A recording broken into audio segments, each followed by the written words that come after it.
ನಮಸ್ಕಾರ ವಿದ್ಯಾರ್ಥಿಗಳೇ, ಕಳೆದ ವಿಡಿಯೋದಲ್ಲಿ ನಾವು ಪರಿಮೇಯ ಸಂಖ್ಯೆಗಳ ದಶಾಂಶ ರೂಪಗಳನ್ನು ನೋಡಿದ್ದೇವೆ. ಈಗ ನಾವು ಅಪರಿಮೇಯ ಸಂಖ್ಯೆಗಳನ್ನು ನೋಡುವ. ಮೊದಲಾಗಿ ನಾವು ಪರಿಮೇಯ ಸಂಖ್ಯೆಗಳನ್ನು ಸಂಖ್ಯಾರೇಷೆಯ ಮೇಲೆ ಹೇಗೆ ತೋರಿಸುವುದು ಎಂಬುದನ್ನು ನೋಡಿದ್ದೇವೆ. ಈಗ ನಾವು ಅಪರಿಮೇಯ ಸಂಖ್ಯೆಗಳನ್ನು ನಾವು ಹೇಗೆ ತೋರಿಸಬಹುದು ಎಂಬುದನ್ನು ನೋಡುತ್ತಿದ್ದೇವೆ. ಅಪರಿಮೇಯ ಸಂಖ್ಯೆಗಳೆಂದರೆ ಮೊದಲು ನಿಮಗೆ ಗೊತ್ತಿರಬೇಕು. ಅಪರಿಮೇಯ ಸಂಖ್ಯೆಗಳೆಂದರೆ ಯಾವನ್ನು ಪಿ ಛೇದ ಕ್ಯೂ ಫಾರ್ಮದಲ್ಲಿ ಬರೆಯಲು ಬರುವುದಿಲ್ಲ ಮತ್ತು ಕ್ಯೂ ಇದು ಶೂನ್ಯ ಇರುವುದು. ಇಲ್ಲಿ ಉದಾಹರಣಾರ್ಥವಾಗಿ ಇಲ್ಲಿ √2 ವರ್ಗಮೂಲ 2. ಈ ವರ್ಗಮೂಲ 2 ಛೇದ 1 ನಮಗೆ ಹೀಗೆ ಬರೆಯಲು ಬರುವುದು ಪಿ ಛೇದ ಕ್ಯೂ. ಆದರೆ ಇಲ್ಲಿ ಪಿ ಇದು ವಾಸ್ತವ ಸಂಖ್ಯೆ ಇಲ್ಲ, ಪೂರ್ಣ ಸಂಖ್ಯೆ ಇಲ್ಲ, ಪೂರ್ಣಾಂಕ ಸಂಖ್ಯೆ ಇಲ್ಲ ಮತ್ತು ನೈಸರ್ಗಿಕ ಸಂಖ್ಯೆ ಕೂಡ ಇಲ್ಲ. ಈ ವರ್ಗಮೂಲ 2 ಅದರ ಸಲುವಾಗಿ ಇದನ್ನು ನಮಗೆ ಪರಿಮೇಯ ಸಂಖ್ಯೆ ಇಲ್ಲವೆಂದು ಹೇಳಬಹುದು. ಎಂದರೆ ಇದು ಅಪರಿಮೇಯ ಸಂಖ್ಯೆ ಇದೆ. ವರ್ಗಮೂಲ 2 ಇದು ಅಪರಿಮೇಯ ಸಂಖ್ಯೆ ಇದೆ. ಇಲ್ಲಿ ಈ ವರ್ಗಮೂಲಗಳನ್ನು ಹೇಗೆ ತೋರಿಸಬಹುದು ಎಂಬುದನ್ನು ನೋಡುವ. ಇಲ್ಲಿ ಒಂದು ತೋರಿಸಿ ನಮಗೆ ಇಲ್ಲಿ ಕೊಡಲಾಗಿದೆ. ಇದು ಒಂದು ಆಕೃತಿಯಲ್ಲಿ ಇಲ್ಲಿ ವರ್ಗಮೂಲ 2 ನಮಗೆ ತೋರಿಸಲಾಗಿದೆ. ಅದರ ಸಲುವಾಗಿ ನಿಮಗೆ ಪೈಥಾಗೋರಸನ ಪ್ರಮೇಯದ ಸಹಾಯ ಬೇಕಾಗುವುದು. ಪೈಥಾಗೋರಸನ ಪ್ರಮೇಯವನ್ನು ನಾವು 7ನೇ ಇಯತ್ತೆಯಲ್ಲಿ ಕಲಿತಿದ್ದೇವೆ. ಪೈಥಾಗೋರಸನ ಪ್ರಮೇಯಕ್ಕನುಸಾರವಾಗಿ ಕರ್ಣವರ್ಗ ಬರೋಬ್ಬರಿ ಭುಜವರ್ಗ ಅಧಿಕ ಭುಜವರ್ಗ, ಇಲ್ಲವೇ ಕರ್ಣವರ್ಗ ಬರೋಬ್ಬರಿ ತಳವರ್ಗ ಅಧಿಕ ಎತ್ತರ ವರ್ಗ. ಇದರ ಅನುಸಾರವಾಗಿ ಇಲ್ಲಿ ತೆಗೆದಿದ್ದಾರೆ. ಇದನ್ನು ನಾನು ಹೇಗೆ ಇಲ್ಲಿ ನಿಮಗೆ ತೆಗೆದು ತೋರಿಸುತ್ತೇನೆ, ಅದನ್ನು ನೋಡಿರಿ. ಅದನ್ನು ತೆಗೆಯುವ ಸಲುವಾಗಿ 1.4ರಲ್ಲಿಯೇ ಒಂದು ಉದಾಹರಣೆಯನ್ನು ತೆಗೆಯುವ. ಉದಾಹರಣವಾಗಿ ವರ್ಗಮೂಲ 2 ನಿಮಗೆ ಇಲ್ಲಿ ತೋರಿಸಲಾಗಿದೆ. ವರ್ಗಮೂಲ 3 ನಾವು ನೋಡುವ. ಇಲ್ಲಿ ನೋಡಿರಿ ವರ್ಗಮೂಲ 3 ನಮಗೆ ಸಂಖ್ಯಾರೇಷೆಯ ಮೇಲೆ ತೋರಿಸುವುದಿದೆ. ಇಲ್ಲಿ ನಮಗೆ ಕೆಲವೊಂದು ಬಿಂದುಗಳನ್ನು ತುಂಬಿರುತ್ತಾರೆ. ಮೊದಲು ನಾವು ಸಂಖ್ಯಾರೇಷೆಯ ಮೇಲೆ ವರ್ಗಮೂಲ 3 ಹೇಗೆ ತೆಗೆಯಬಹುದು ಎಂಬುದನ್ನು ನೋಡುವ. ನಂತರವಾಗಿ ಅವು ಕೃತಿಗಳನ್ನು ನಾವು ಪೂರ್ಣ ಮಾಡುವ. ಇದನ್ನು ತೆಗೆಯುವ ಮೊದಲು ನೀವು ಪೈಥಾಗೋರಸನ ಪ್ರಮೇಯವನ್ನು ಚೆನ್ನಾಗಿ ಓದಿಕೊಳ್ಳಿರಿ.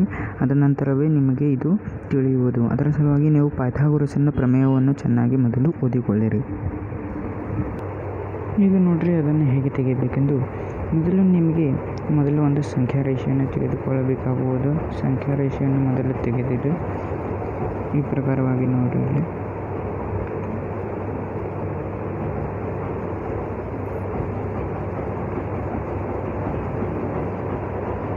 ಈ ಸಂಖ್ಯಾರೇಷೆಯನ್ನು ತೆಗೆದ ನಂತರ ಇದರ ಒಂದು ಮಧ್ಯದಲ್ಲಿ ಶೂನ್ಯವನ್ನು ತೆಗೆದುಕೊಳ್ಳಿರಿ.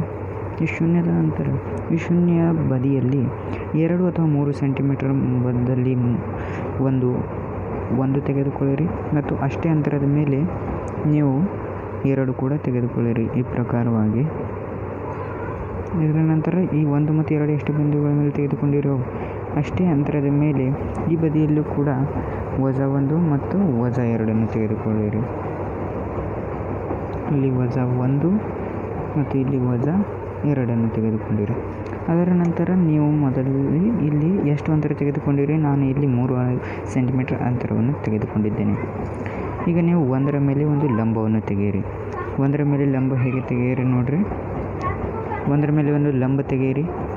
ಆ ಲಂಬದ ನಂತರ ತ್ರಿಜ್ಯದಲ್ಲಿ 3 ಸೆಂಟಿಮೀಟರ್ ಅಂತರ ತೆಗೆದುಕೊಳ್ಳಿರಿ. ಈ ಪ್ರಕಾರವಾಗಿ ನೀವು ತೆಗೆದುಕೊಳ್ಳಬಹುದು.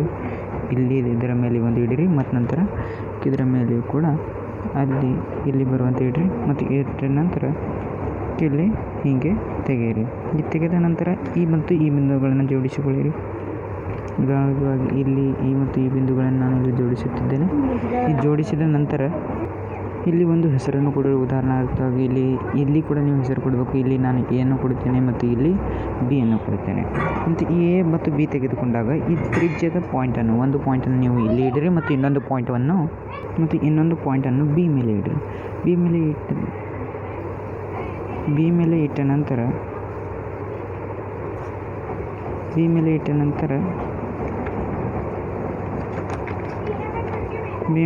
ನಂತರ ಇದು ಬಿಂದುವನ್ನು ಇಲ್ಲಿ ತೆಗೆದುಕೊಂಡಿರಿ.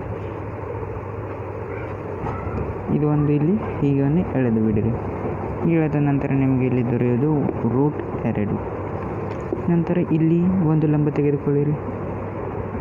ಈ ಲಂಬವನ್ನು ತೆಗೆದುಕೊಂಡ ನಂತರ ನಿಮಗೆ ಇಲ್ಲಿ ಒಂದು 3 ಸೆಂಟಿಮೀಟರನ್ನು ತೆಗೆದುಕೊಳ್ಳಿರಿ. ಪುನಃ 1 ಮತ್ತು 0ದಲ್ಲಿ ಅಂತರ ಈ ಅಂತರವನ್ನು ಇಲ್ಲಿ ಕೂಡ ಹಾಗೆ ಮಾಡಿರಿ.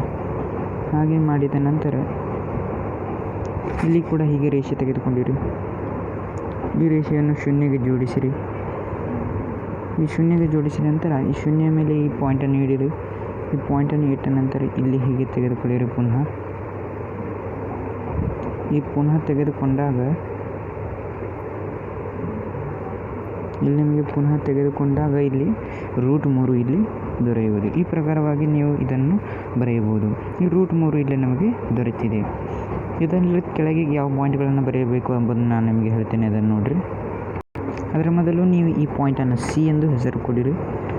ಈ ಸಿ ಎಂದು ಹೆಸರು ಕೊಟ್ಟ ನಂತರ ಇಲ್ಲಿಯನ್ನು ಡಿ ಎಂದು ಪಾಯಿಂಟ್ ನಿಮಗೆ ಹೆಸರು ಕೊಡಿರಿ.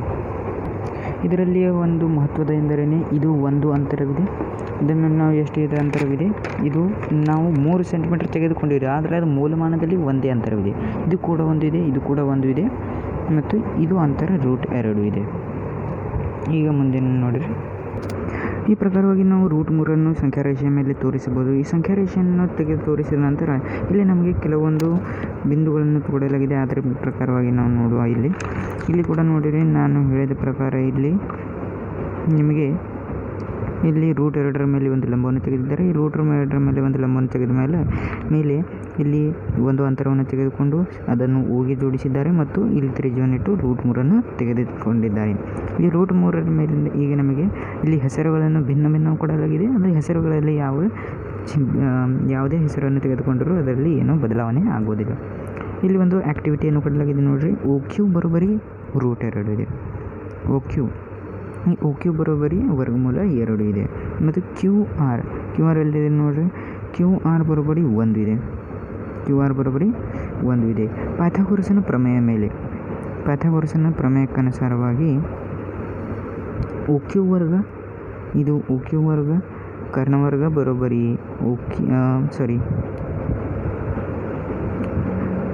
ಇಲ್ಲಿ ನಿಮಗೆ ಏನು ಬರೆಯಬೇಕೆಂದರೆ OR ವರ್ಗ ಬರೋಬ್ಬರಿ OQ ವರ್ಗ ಅಧಿಕ QR ವರ್ಗ.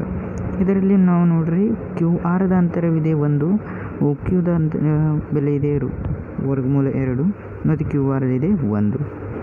ಇಲ್ಲಿ ಇಡಿರಿ. OQದ ಅಂತರ ಎಷ್ಟು ಇತ್ತು ನಮಗೆ ಇಲ್ಲಿ? OQದ ಅಂತರವಿಷ್ಟು √2 ವರ್ಗ. QRದ ಇತ್ತು 1. √2 ವರ್ಗ ಬತ್ತು 4 ಮತ್ತು ನಂತರ ಇಲ್ಲಿ ಇದರ ವರ್ಗ ಬತ್ತು 1. ಆದ್ದರಿಂದ ಇಲ್ಲಿ ಬೆಲೆ ನಮಗೆ ದೊರಕಿದ್ದು 5. ಇಲ್ಲಿ √2 ಬತ್ತು, ಇಲ್ಲಿ 1 ಬತ್ತು ಮತ್ತು √2ರ ವರ್ಗ ಎಷ್ಟು ಬರುವುದು ನೋಡಿರಿ. √2 ಗುಣಿಲೆ √2 ಮತ್ತು √2ರಲ್ಲಿ ಈ ವರ್ಗಮೂಲ ಕ್ಯಾನ್ಸಲ್ ಆಗುವುದು ಮತ್ತು ಕೇವಲ ಇಲ್ಲಿ √2 ಇಲ್ಲಿ 1 ಮತ್ತು ಇಲ್ಲಿ 2 ಅಧಿಕ 1ರ ವರ್ಗ 1, 2 ಅಧಿಕ 1 3 ದೊರೆಯುವುದು ಮತ್ತು OQದ ಬೆಲೆ ವರ್ಗಮೂಲದಲ್ಲಿ 3 ನಮಗೆ ಇಲ್ಲಿ ದೊರೆಯುವುದು. √2ರ ವರ್ಗ ಇಲ್ಲಿ 1, ಇಲ್ಲಿ 2, 1, 3 ಮತ್ತು ವರ್ಗಮೂಲ 3 ಇಲ್ಲಿ ನಮಗೆ ಬೆಲೆ ದೊರೆಯುವುದು. ಈಗ ORದ ವರ್ಗದಷ್ಟು ಈಗ ಇಲ್ಲಿ ನಮಗೆ ಕೆಳಗಿನ ಮುಂದಿನ ಕೊಡಲಾಗಿದೆ. ಇಲ್ಲಿ ORದಷ್ಟು ತ್ರಿಜ್ಯ ತೆಗೆದುಕೊಂಡು ಇಲ್ಲಿ ಸಿಯನ್ನು ತೆಗೆಯಿರಿ ಎಂದು ನಮಗೆ ಹೇಳಿದ್ದಾರೆ. ಈಗ ಸಂಖ್ಯಾರೇಷೆಯ ಮೇಲಿನ ಮುಂದಿನ ಒಂದು ಪಾಯಿಂಟನ್ನು ನೋಡುವ. ಸಂಖ್ಯಾರೇಷೆಯ ಮೇಲೆ ವರ್ಗಮೂಲ ಇದನ್ನು ತೋರಿಸಿರಿ ಎಂದು ಹೇಳಿದ್ದಾರೆ. ಇದನ್ನು ನಾನು ನಿಮಗೆ ಡೈರೆಕ್ಟಾಗಿ ತೆಗೆದು ತೋರಿಸುತ್ತೇನೆ. ಈಗ ನೋಡಿರಿ, ನಾನು ಇಲ್ಲಿ ಉದಾಹರಣೆಯನ್ನು ಬಿಡಿಸಿದ್ದೇನೆ. ಅದರ ಮೇಲಿಂದ ನೋಡಿರಿ, ಇಲ್ಲಿ ಒಂದು ಸಂಖ್ಯಾರೇಷೆಯನ್ನು ನಾನು ತೆಗೆದಿದ್ದೇನೆ. ಈ ಸಂಖ್ಯಾರೇಷೆಯ ಮೇಲೆ ಶೂನ್ಯ ಬಿಂದುವನ್ನು ಎಂದರೆ O ಬಿಂದುವನ್ನು ತೆಗೆದುಕೊಂಡು ಎಯನ್ನು 2 ಸೆಂಟಿಮೀಟರ್ ಅಂತರದ ಮೇಲೆ ಮತ್ತು ಹೀಗೆ ಸಂಖ್ಯಾರೇಷೆಯನ್ನು ತೆಗೆದಿದ್ದೇನೆ. ಸಂಖ್ಯಾರೇಷೆಯ ನಂತರ ಇಲ್ಲಿ 2ರ ಮೇಲೆ ಏಕೆ ತೆಗೆದುಕೊಂಡಿರಿ ನೋಡಿರಿ, 1ರ ಮೇಲೆ ಏಕೆ ತೆಗೆದುಕೊಂಡಿಲ್ಲ. ವರ್ಗಮೂಲ 4 ಬರೋಬ್ಬರಿ ಎಷ್ಟು? 2. ವರ್ಗಮೂಲ 4 ಬರೋಬ್ಬರಿ 2. ಅದರ ಸಲುವಾಗಿ ನಾನು ಇಲ್ಲಿ ಡೈರೆಕ್ಟ್ ಇಲ್ಲಿ 2ರ ಮೇಲೆ ತೆಗೆದುಕೊಂಡಿನಿ. 2 ಎಂದರೆ ವರ್ಗಮೂಲ 4. ವರ್ಗಮೂಲ 4ನ ಮೇಲೆ ನಂತರ ಈಗ ವರ್ಗಮೂಲ 4 ಮೇಲೆ ಒಂದು ಲಂಬ ತೆಗೆಯಿರಿ. ಲಂಬದ ನಂತರ ಇಲ್ಲಿ 0 ಮತ್ತು 1ರಲ್ಲಿ ಅಂತರವನ್ನು ಇಲ್ಲಿ ತೆಗೆಯಿರಿ. ಹೀಗೆ ಒಂದು ತ್ರಿಜ್ಯದ ಸಹಾಯದಿಂದ ಮತ್ತು ಇದರ ಬಿಂದುಗಳನ್ನು ಜೋಡಿಸಿಕೊಳ್ಳಿರಿ. ನಂತರ ತ್ರಿಜ್ಯದ ಸಹಾಯದಿಂದ ಹೀಗೆ ನೀವು ಇಲ್ಲಿ ತೆಗೆದುಕೊಳ್ಳಬಹುದು. ಹೀಗೆ ಇಲ್ಲಿ √5 ವರ್ಗಮೂಲ 5 ನಮಗೆ ಇಲ್ಲಿ ದೊರಕಿದೆ. ಇಲ್ಲಿ ಮೊದಲು OC ನೋಡಿರಿ. ಇದು ಇದೆ OC, ಇದು ಇದೆ AC ಮತ್ತು ಇದು ಇದೆ OA. ಈಗ ಕರ್ಣವು ಪಾಯ್ಥಾಗೋರಸನ ಪ್ರಮೇಯಕ್ಕನುಸಾರ OC ವರ್ಗ ಬರೋಬ್ಬರಿ OC ವರ್ಗ ಬರೋಬ್ಬರಿ OA ವರ್ಗ ಅಧಿಕ ಎ ಸಿ ವರ್ಗ, ಒ ಎ ವರ್ಗ ಅಧಿಕ ಎ ಸಿ ವರ್ಗ. ಈಗ ಎ ಸಿ ಒ ಎದ ಬೆಲೆ ಇದೆ 2, ಎ ಸಿದ ಬೆಲೆ ಇದೆ 1, 2 ವರ್ಗ 4 ಮತ್ತು 1 ವರ್ಗ 1, 2 ಅಧಿಕ 4 ಅಧಿಕ 1 5. ಅದರಿಂದ ಈ ಒ ಸಿ ಮತ್ತು 5 ಇವುಗಳ ಎರಡರ ವರ್ಗಮೂಲವನ್ನು ತೆಗೆದಾಗಿ ಒ ಸಿ ಬರೋಬ್ಬರಿ ವರ್ಗಮೂಲದಲ್ಲಿ 5 ಈ ಬೆಲೆ ನಮಗೆ ದೊರೆಯುವುದು. ಅದರ ಸಲುವಾಗಿ ನಾವು ಇಲ್ಲಿ ವರ್ಗಮೂಲ 5 ಅನ್ನು ಬರೆಯಲು ಬರುವುದು. ಈಗ ನಾವು ಮುಂದಿನ ಉದಾಹರಣೆಯನ್ನು ನೋಡುವ. ಇದರ ನಂತರವಿದೆ ವರ್ಗಮೂಲ 7. ಇದನ್ನು ಕೂಡ ನೀವು ಇದೇ ಪ್ರಕಾರವಾಗಿ ತೆಗೆಯಲು ಬರುವುದು. ವರ್ಗಮೂಲ 5ರ ನಂತರ ವರ್ಗಮೂಲ 6, ವರ್ಗಮೂಲ 7 ನೀವು ತೆಗೆಯಬಹುದು. ಅದನ್ನು ಹೇಗೆ ತೆಗೆಯಬಹುದು ಎಂಬುದನ್ನು ಕೂಡ ನೋಡುವ. ಈಗ ಇಲ್ಲಿ ನೋಡಿರಿ, ಇಲ್ಲಿ ನಾನು 3ನೇ ಉದಾಹರಣೆಯನ್ನು ಬಿಡಿಸಿದ್ದೇನೆ. ಇದರಲ್ಲಿಯೂ ಕೂಡ ನಾನು 2ರ ಮೇಲೆ ಲಂಬ ತೆಗೆದೀನಿ, ಏಕೆಂದರೆ ವರ್ಗಮೂಲ 4 ಬರೋಬ್ಬರಿ 2. ಈಗ 2ರ ನಂತರ ನೀವು ವರ್ಗಮೂಲ 5ನ್ನು ತೆಗೆದುಕೊಳ್ಳಬಹುದು. ಹೇಗೆಂದರೆ ಇಲ್ಲಿ ವರ್ಗಮೂಲ 5ರ ಮೇಲೆ ಒಂದು ಲಂಬ ತೆಗೆಯಿರಿ ಮತ್ತು ಅದರ ನಂತರ ಇದರ ಅಂತರವನ್ನು ಇಲ್ಲಿ ತೆಗೆದುಕೊಂಡು ಹೀಗೆ ಒಂದು ರೇಷೆ ತೆಗೆಯಿರಿ ಮತ್ತು ನಂತರ ಕಂಪಸ ಸಾಧ್ಯ ತೆಗೆಯಿರಿ, ಮತ್ತೆ ಲಂಬ ತೆಗೆಯಿರಿ, ಮತ್ತೆ ಹೀಗೆ ಮಾಡಿರಿ, ಮತ್ತೆ ಹೀಗೆ ಮಾಡುತ್ತಾ ಹೋಗಿರಿ. ಅದರ ನಂತರ ನಿಮಗೆ ಈ ವರ್ಗಮೂಲ 7 ಇಲ್ಲಿ ದೊರೆಯುವುದು. ಈಗ ವರ್ಗಮೂಲ 7 ತೆಗೆದುಕೊಂಡ ನಂತರ ವರ್ಗಮೂಲ 6ನ್ನು ನಾವು ಬಿ ಎಂದು ಹೆಸರಿಡುವ. ವರ್ಗಮೂಲ 6ನ್ನು ನಾವು ಇಲ್ಲಿ ಬಿ ಎಂದು ಹೆಸರು ಕೊಟ್ಟಾಗ ಒ ಇ ವರ್ಗ ಎಂದರೆ ಈ ವರ್ಗ, ಒ ಇ ವರ್ಗ ಬರೋಬ್ಬರಿ ಒ ಬಿ ವರ್ಗ. ಒ ಬಿ ವರ್ಗ ಇದು ಒ ಬಿ ವರ್ಗ, ವರ್ಗಮೂಲ 6 ಮತ್ತು ಶೂನ್ಯದ ನಡುವಿನ ಅಂತರ. ಮತ್ತು ಬಿ ಇ ವರ್ಗ ಎಂದರೆ ವರ್ಗಮೂಲ 6 ಮತ್ತು ಈ 1 ಈ ನಡುವಿನ ಅಂತರ ಎಂದರೆ 1. ಅದರ ನಂತರ ಒ ಬಿ ವರ್ಗ, ವರ್ಗಮೂಲ 6ರ ವರ್ಗ ಎಷ್ಟು ಬರುವುದು 6 ಮತ್ತು 1ರ ವರ್ಗ 1, 6 ಅಧಿಕ 1 ಬರುವುದು 7. ಈಗ ಇವೆರಡರ ವರ್ಗಮೂಲ ತೆಗೆಯಿರಿ, ಒ ಇ ಬರೋಬ್ಬರಿ ವರ್ಗಮೂಲ 7. ಅದರ ಸಲುವಾಗಿ ನಮಗೆ ಇಲ್ಲಿ ವರ್ಗಮೂಲ 7 ಬರೆಯಲು ಬರುವುದು ಮತ್ತು ಇಲ್ಲಿ ವರ್ಗಮೂಲ 7 ನಮಗೆ ಇಲ್ಲಿ ಬರೆದಿದ್ದೇವೆ. ಹಾಗಾಗಿ ನಾವು ಇಲ್ಲಿ ಮೊದಲನೇ ಪಾಠವನ್ನು ಮುಗಿಸಿದ್ದೇವೆ ಮತ್ತು 1.4 ಮುಗಿಸಿದ್ದೇವೆ. ನೀವು ಇದೇ ಪ್ರಕಾರವಾಗಿ ಇದು ಎಲ್ಲ 3 ಉದಾಹರಣೆಗಳನ್ನು ನೀವು ಬಿಡಿಸಿರಿ ಮತ್ತು ಆಕೃತಿಗಳನ್ನು ತೆಗೆಯಿರಿ. ಇಲ್ಲಿಗೆ ಈ 1ನೇ ಪಾಠವು ಮುಗಿಯುತ್ತದೆ. ಮುಂದಿನ ವಿಡಿಯೋದಲ್ಲಿ ನಾವು 2ನೇ ಪಾಠವನ್ನು ಆರಂಭಿಸುವ. ಅಲ್ಲಿಯವರೆಗೆ ಅಭ್ಯಾಸ ಮಾಡಿರಿ.